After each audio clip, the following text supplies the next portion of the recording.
26 মধ্য হাওড়ার বিজেপি প্রার্থী। তো আজ যে আপনি এলাকায় তো জনসংযোগে আছেন, কীরকম রেসপন্স পাচ্ছেন? আর এটা প্রথমে সবাইকে জানাই নতুন বছরের শুভেচ্ছা, আপনাদেরও আমার শুভেচ্ছা। আমরা মানুষের কাছে যখন যাচ্ছি, মানুষের কাছ থেকে আমরা পজিটিভ সাপোর্টই পাচ্ছি।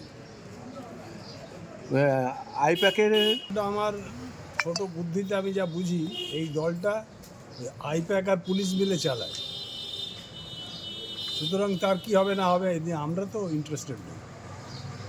এমনি দেখুন, দুর্নীতিতে এরা কোনো জায়গা বাকি রাখেনি, এবং আমরা বাংলা এবং বাঙালিরা আমরা এমন একটা সন্ধিক্ষণে আছি যেখানে